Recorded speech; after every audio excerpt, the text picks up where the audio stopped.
എല്ലാ നടുവേദനയും slip disk കൊണ്ടാണോ ഉണ്ടാകുന്നത് എന്ന് ചോദിച്ചാൽ അതിന് ഉത്തരം അല്ല. എല്ലാ നടുവേദനയ്ക്കും കാരണം സ്ലിപ്പ് ഡിസ്ക് അല്ല.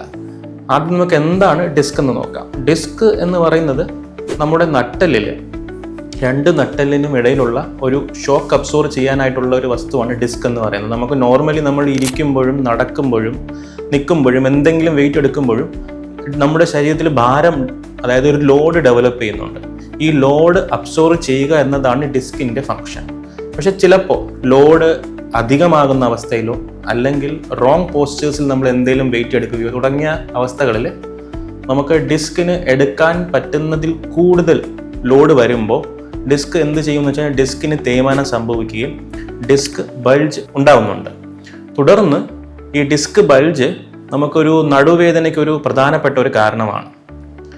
ഇതല്ലാണ്ട് ഡിസ്ക് ബൾജ് തുടർച്ചയായിട്ട് കണ്ടിന്യൂ ചെയ്യുമ്പോൾ അത് നെർവിനെ ടച്ച് ചെയ്യുകയും നെർവിനെ കംപ്രസ് ചെയ്യുകയും തുടർന്ന് നെർവിൻ്റെ പെയിൻ, അതായത് സയാറ്റിക്ക, കാലിൽ തരിപ്പോ മരവിപ്പോ അല്ലെങ്കിൽ വേദനയോ നീറ്റൽ, പൊള്ളുന്ന പോലത്തെ വേദന അല്ലെങ്കിൽ ബലക്കുറവ് തുടങ്ങിയ പ്രശ്നങ്ങളും എത്താറുണ്ട്. അപ്പോൾ ഇതിന് പ്രധാന കാരണം സ്ലിപ്പ് ഡിസ്ക് ആണ്. സ്ലിപ്പ് ഡിസ്ക് അല്ലാണ്ട് വേറെ എന്തൊക്കെ കാരണങ്ങളാണ് ബാക്ക് പെയിൻ ഉണ്ടാകുന്നത്? ഒന്നാമത് നമുക്ക് നോക്കാൻ പറ്റുന്നതെന്ന് വെച്ച് കഴിഞ്ഞാൽ ജോയിൻറ്റ് പെയിൻ, അതായത് നമ്മുടെ രണ്ട് നട്ടെല്ലിനിടയിൽ ജോയിൻസ് ഉണ്ട്, ഫാസറ്റ് ജോയിൻസ് എന്നാണ് പറയപ്പെടുന്നത്. ഈ ജോയിൻറ്റിന് എന്തെങ്കിലും തേയ്മാനം ഉണ്ടാകുന്നുണ്ടെങ്കിലും നമുക്ക് ബാക്ക് പെയിൻ ഉണ്ടാകാം. അടുത്തൊരു കോസ് എന്ന് വെച്ച് കഴിഞ്ഞാൽ സേക്രോ ഇലിയാക് ജോയിൻറ്റ്, അതായത് നമ്മുടെ സ്പൈനിനും കാലിനും ഇടയിലുള്ള ഒരു രണ്ടിനെ സംബന്ധിക്കുന്ന ഒരു ജോയിൻ്റാണ്, രണ്ടിനെ യോജിപ്പിക്കുന്ന ഒരു ജോയിൻ്റാണ് സേക്രോ ഇലിയാക് ജോയിൻറ്റ്. ഈ ജോയിൻറ്റിൻ്റെ തേയ്മാനം ഉണ്ടാകുമ്പോഴും നമുക്ക് ബാക്ക് പെയിൻ ഉണ്ടാകാറുണ്ട്.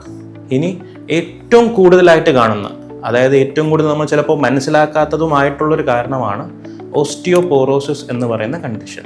ഓസ്റ്റിയോപോറോസിസ് എന്താണ്? ഓസ്റ്റിയോപോറോസിസ് എന്ന് വെച്ച് കഴിഞ്ഞാൽ അസ്ഥികളുടെ ബലക്ഷയം, അസ്ഥികളുടെ ബലമില്ലായ്മയാണ് ഓസ്റ്റിയോപോറോസിസ് എന്ന് പറയുന്നത്. ഓസ്റ്റിയോപോറോസിസ് എന്ന് വെച്ച് കഴിഞ്ഞാൽ നമ്മളിപ്പോൾ ഒരു കുട്ടിയുടെ അസ്ഥി എടുത്ത്, ജനിച്ചൊരു കുട്ടിയുടെ അസ്ഥി എടുത്തു കഴിഞ്ഞാൽ അസ്ഥി അധികം ബലം ഉണ്ടാകത്തില്ല.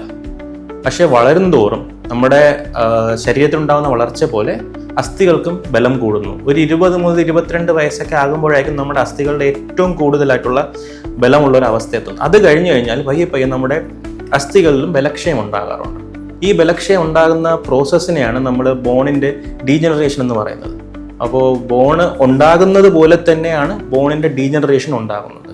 അപ്പോൾ നമുക്ക് വയസ്സാകുമ്പോൾ, എസ്പെഷ്യലി വയസ്സാകുമ്പോൾ സ്ത്രീകളിലും ഈ ആർത്തവം നിന്നിട്ടതിന് ശേഷമുള്ള സ്ത്രീകളിലെല്ലാം നമുക്ക് ഈ ബോണിൻ്റെ വീക്ക്നെസ്, അതായത് ബോണിൻ്റെ ബലക്ഷയം ഏറ്റവും കൂടുതൽ അവർക്കായിരിക്കും ഉണ്ടായിരിക്കുന്നത്. ഇപ്പോൾ 60 വയസ്സുള്ള ഒരു പുരുഷനോ 60 വയസ്സുള്ള സ്ത്രീയോ എടുത്ത് നോക്കുകയാണെന്നുണ്ടെങ്കിൽ രണ്ടുപേരുടെ അസ്ഥി നമ്മൾ കമ്പയർ ചെയ്യുമ്പോൾ സ്ത്രീകളുടെ അസ്ഥികൾക്കായിരിക്കും കുറച്ചുകൂടെ വീക്ക്നെസ്. കാരണം ഹോർമോണിൻ്റെ ഫ്ലക്ച്വേഷൻസും കാൽഷ്യം, വിറ്റമിൻ തുടങ്ങിയ എല്ലാത്തിൻ്റെയും ഡെഫിഷ്യൻസി എല്ലാം നമ്മുടെ അസ്ഥികളെ ബാധിക്കുന്നുണ്ട്. അപ്പോൾ അത് കാരണം അസ്ഥികൾക്കുണ്ടാകുന്ന ബലക്കുറവ് അതും ഓസ്റ്റിയോപോറോസിന് ഒരു കാരണമാകും. അപ്പോൾ ഈ ഓസ്റ്റിയോപോറോസിസ് നമുക്ക് എങ്ങനെ മാറ്റാം? ഓസ്റ്റിയോപോറോസിൻ്റെ വരാതിരിക്കാൻ എന്തൊക്കെ ശ്രദ്ധിക്കാം? ഏറ്റവും ഇമ്പോർട്ടൻ്റ് ആയിട്ടുള്ള കാര്യം എന്ന് വെച്ച് കഴിഞ്ഞാൽ നമുക്ക് ആഹാരം നിയന്ത്രിക്കുക.